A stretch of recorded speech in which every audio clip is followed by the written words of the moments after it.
Posibleng mag-rotational brownout karong gabi sa pipila ka bahin sa Subo ug sa Bohol. Matud sa National Grid Corporation of the Philippines kun NGCP, tungod kini sa kakuwang sa supply sa kuryente, kay daghang planta ang dili operational sa pagkakaron. Ano ang report ni Nico Sereno? Kini ang naagian sa GMA News sa pipila ka bahin sa Barangay Kasambagan, Cebu City, pasado alas 7 kagabi. Nag-brownout sa dapit. Maungiob ang mga balay ug mga nagtapad-tapad nga establishmento. Sa unahang bahin, parte na sa Barangay Subang Dako, Mandaue, may pipila sab ka lugar nga apektado sa pagkapidok sa kuryente.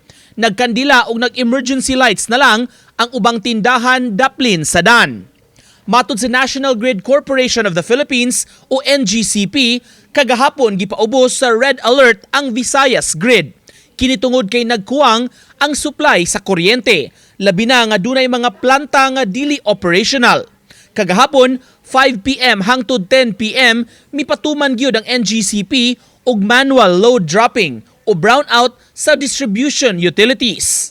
Sama kagahapon, karong adlaw posibleng mag-implementar gihapon sa manual load drop o rotational brownout sa lain-lain nga lugar. Ubos gihapon sa red alert ang Visayas Grid. Atong available capacity for Visayas is 2,413 megawatts.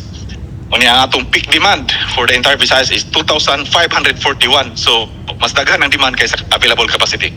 Sa pangutana kung asa nga mga lugar ang hayan mag-brownout, matud sa NGCP, ang mutumbok na niana ang mga distribution utilities. Sama sa VECO, MECO, SEBECO ug BOHECO, pag-schedule ug pagbahin-bahin sa brownout sa ilang franchise areas. Mipasalig ang NGCP, regular nga mag-update sa mga tao sa estado sa Visayas Grid kabahin sa kuryente para makapangandam ang tanan. Nico Sereno,